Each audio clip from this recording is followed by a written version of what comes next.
Tracy Sabol. Tonight on EWTN News Nightly, healthcare for mothers. A closer look at a proposal on Capitol Hill receiving rare bipartisan support. Economic concerns. Analysis of a new study finding around 200 U.S. banks are at risk of failure. Strong rebuke. A church leader in the United States speaks out against the German synodal path. And a different approach. The Holy Father's advice on dealing with those around us. These stories and more tonight. From EWTN, the Global Catholic Network, this is EWTN News Nightly. Thank you for being with us on this Solemnity of St. Joseph. Our top story tonight, the White House reacts to a high-profile meeting in Moscow. Russian President Vladimir Putin is hosting Chinese leader Xi Jinping, and the war in Ukraine is a top topic. Meantime, the U.S. promises to send Ukraine another $350 million in weapons and equipment. White House correspondent Owen Jensen brings us the latest. Owen? Tracy, good evening to you. For more than a year now, the Biden administration has been trying to put the squeeze on Russian President Vladimir Putin for starting that war in Ukraine. Sanctions, military aid, keeping NATO united. But today, the Russian president trying to show those efforts to corner him are falling short. Just days after an international arrest warrant was issued for Russian President Vladimir Putin for war crimes against Ukraine, the Kremlin leader welcomes Chinese leader Xi Jinping to Moscow, giving a political lift to Putin against the West. And in the White House press briefing room, this reaction. We hope the President Xi will press President Putin to cease bombing Ukrainian cities, hospitals, and schools, to halt the war crimes and atrocities. The two major powers describing Xi's three-day trip as an opportunity to deepen their no-limits friendship. President Putin also welcomed China's proposals for a political settlement in Ukraine and noted that Russia is open for talks. Meanwhile, former President Donald Trump and his anticipated indictment in New York involving hush money paid during his 2016 campaign. The former president denies the allegations and calls for protests if he's arrested. The president has been very clear when it comes to Americans who want to protest. They should do it peacefully. Meanwhile, the Biden administration says an American aid worker kidnapped in Niger 6 years ago is free. National Security Advisor Jake Sullivan tweeting, "I'm gratified and relieved to see the release of U.S. hostage Jeff Woodkey after over 6 years in captivity. The U.S. thanks Niger for its help in bringing him home to all who miss and love him." Also today, President Joe Biden and First Lady Jill Biden celebrate Nowruz, which means New Day. It's the Persian New Year, going back thousands of years. A celebration of springtime for hundreds of millions of people around the globe, including in Iran and Afghanistan. You know, folks, it's the start of a new year that reminds us of hope and what lies ahead. Now, separately tonight, the Biden administration says all sides in the brutal conflict in Ethiopia's northern Tigray region committed war crimes and crimes against humanity. Just recently, Secretary of State Antony Blinken visited Ethiopia. The conflict, which ended with a peace deal in November, has claimed the lives of at least 500,000 civilians in Tigray alone. At the White House, Owen Jensen, EWTN News Nightly. Well, a new bipartisan bill on Capitol Hill is aimed at improving health care for expectant mothers. The Connected Mom Act would provide equipment for at-home blood pressure tests and reduce in-person clinic visits. Louisiana Senator Bill Cassidy, a doctor, says his bill would make it safer for women with at-risk pregnancies. A woman's pregnant 8 months, and the doctor is concerned, wants to check her blood pressure on a regular basis. Now she's got to maybe board a bus in the August heat of Louisiana and take that public transportation to the hospital across town to get her blood pressure checked. The bipartisan bill has support from Democrats, including Nevada Senator Jackie Rosen. She said in a statement, quote, "A lack of access to nearby medical services is a major risk for pregnant mothers who need access to quality prenatal care. Through the use of medical technology like remote medical devices, we can ensure that any potential health complications are caught early on and treated." The Mom Act requires the Centers for Medicare and Medicaid Services to provide insurance coverage for several procedures, including remote monitoring that can check for blood pressure irregularities, blood glucose, and pulse rates.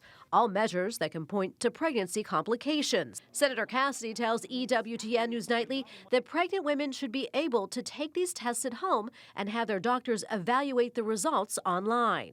It should be able to be done without the mom having to go to the hospital. We're about making this technology available, the MOM Act, this technology available so that she can receive the monitoring she needs without leaving her house. The Connected Mom Act will be referred to committee for hearing. Supporters tell EWTN News Nightly they hope it will reach the Senate floor and pass.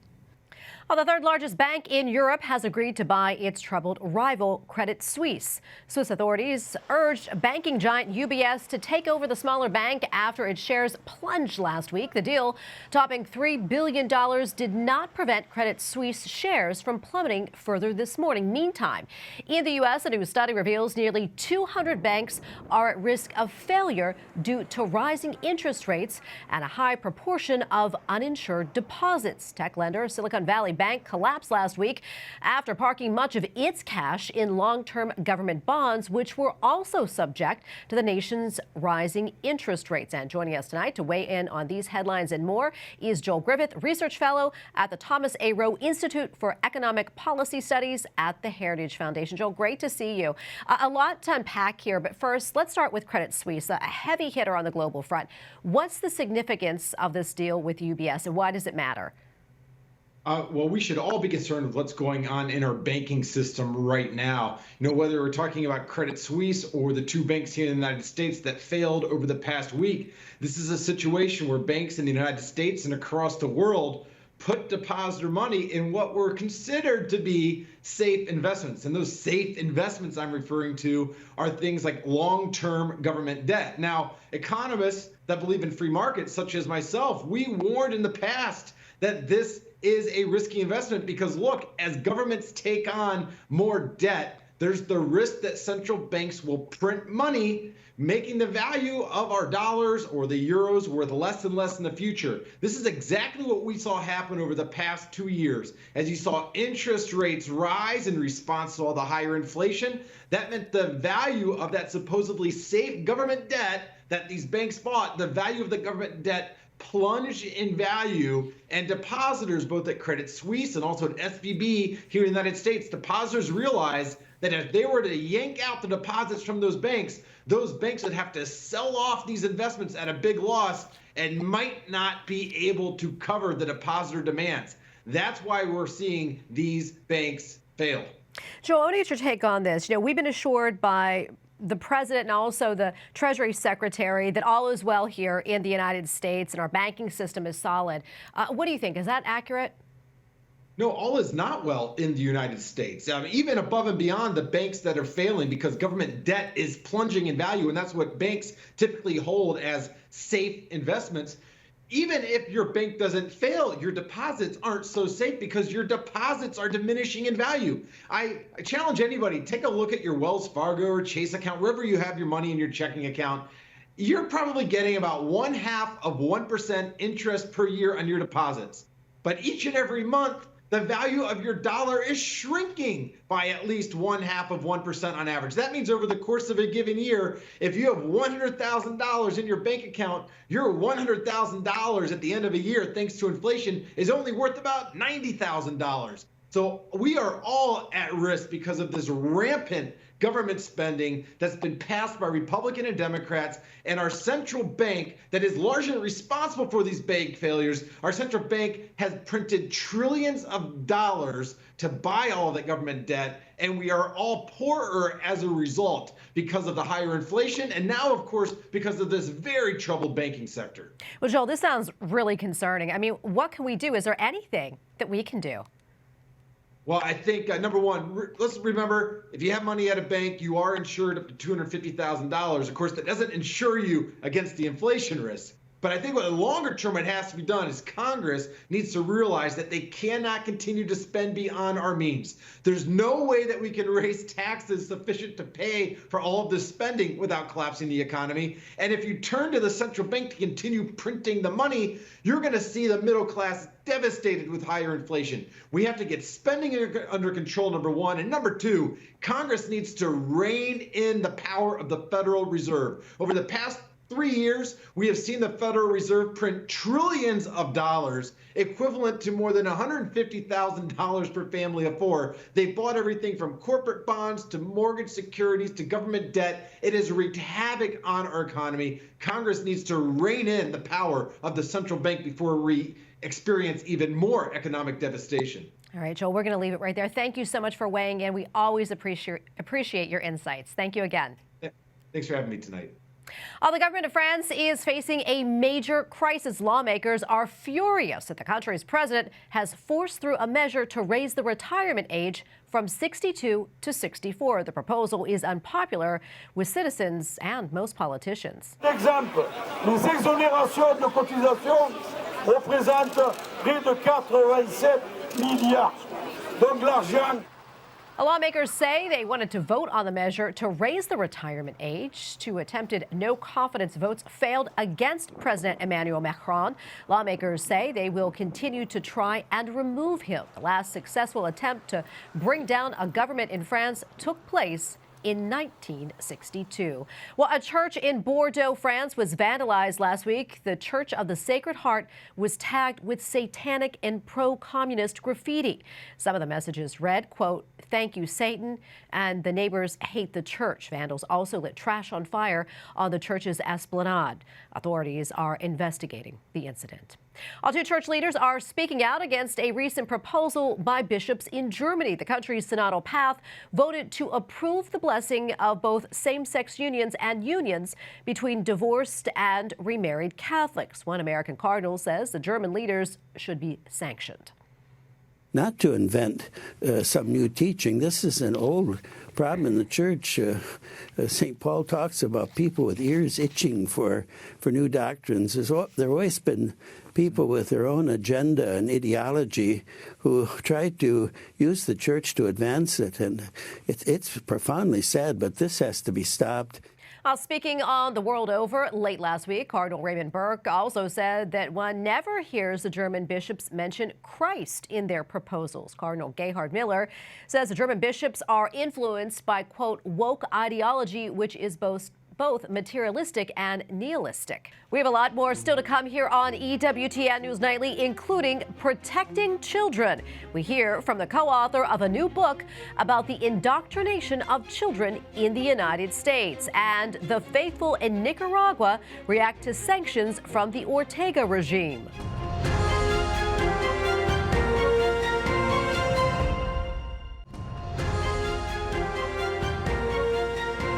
Two abortion activists are now facing felony charges. The 21 and 26-year-old were arrested last week after being caught on video stealing pro-life signs. The two are also charged with violently resisting arrest at the University of Florida earlier this month. The stolen signs were part of a campaign by the pro-life group Created Equal.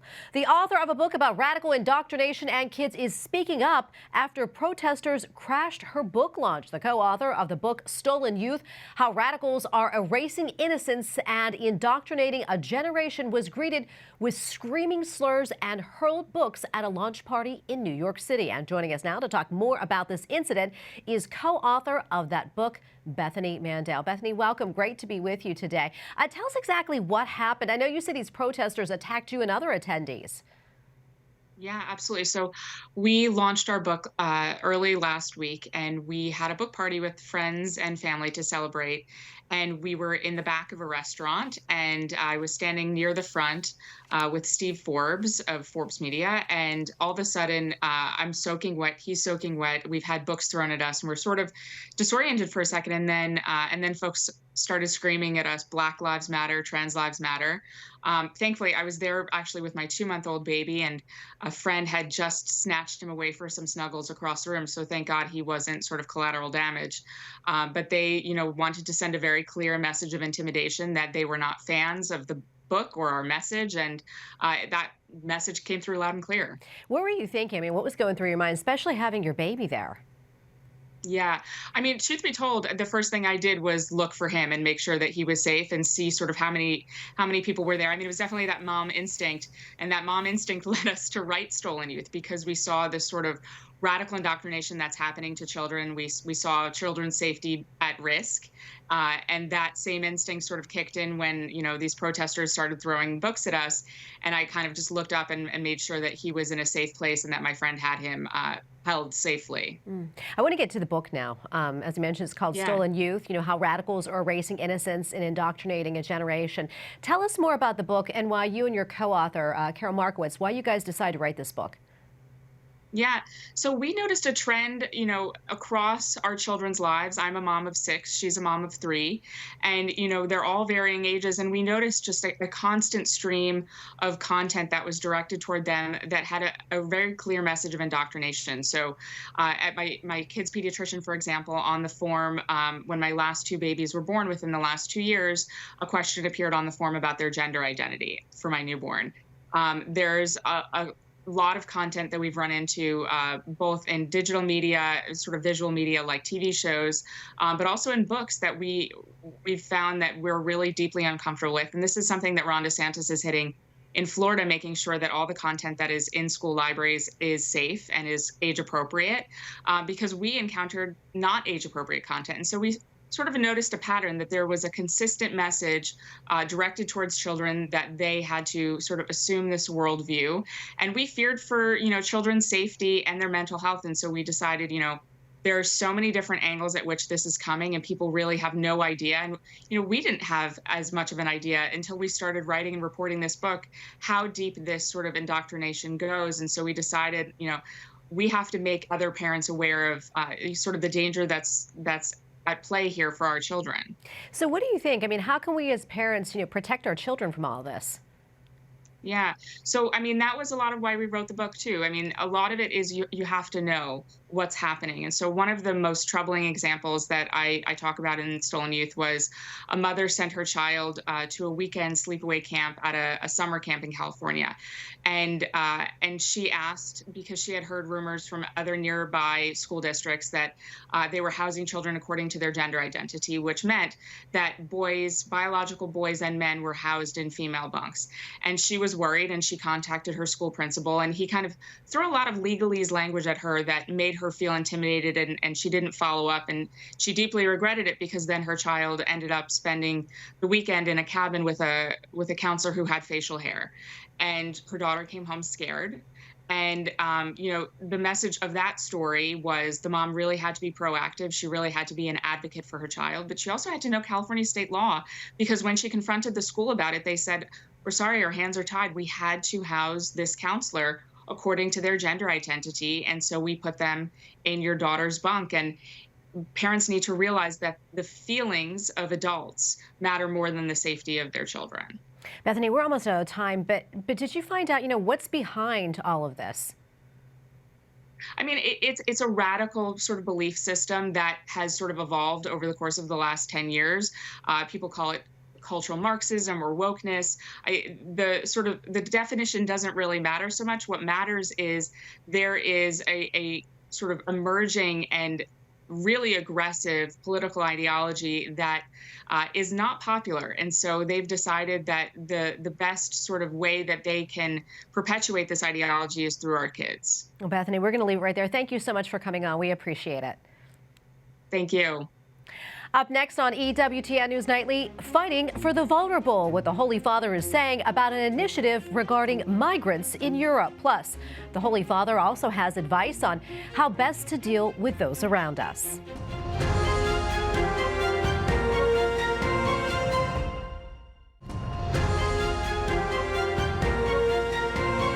Catholics in Nicaragua celebrated the Stations of the Cross on Friday amid a government-installed ban on religious ceremonies.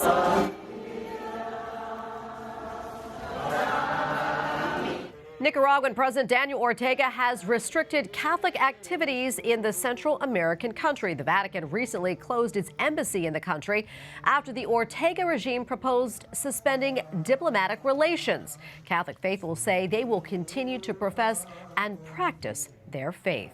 Pope Francis praises the work being done by one group on behalf of migrants and refugees.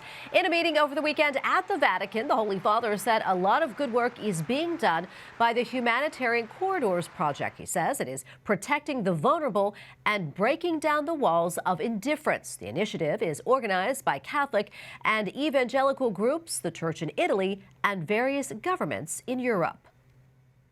Joining us now from Rome is Andreas Tannhauser, EWTN Vatican Bureau Chief. Andreas, great to see you.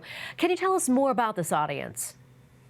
The stranger who resides with you shall be to you as the native among you. With these words of Leviticus, Tracy, Pope Francis addressed hundreds of refugee families who visited him in the Vatican last Saturday.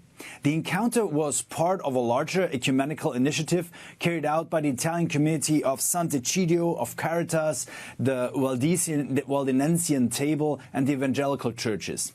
In 2016, these organizations decided to collaborate on a so-called humanitarian corridors. Now, these corridors, Tracy, were a response to the dramatic refugee situation which we experienced here in 2015, especially in the Mediterranean. Many lost their lives while trying to cross the sea in order to reach countries of the European Union. Leaving behind their own homeland, seeking security and economic stability, they made out for very dangerous passages here into Europe. Now, the human corridors are supposed to guarantee a safe passage to those who need it the most: children, women, and elderly. And Andreas, talk to us more about why this situation is so problematic and a little bit more about illegal migration into the European Union. Sure. Now, in his address, Pope Francis mentioned the shipwreck tragedy of Cutro just 3 weeks ago here at the Italian coast. More than 80 people died, including children. Human traffickers tried to smuggle them into Italy. Pope Francis warned that such a catastrophe must never be allowed to happen again.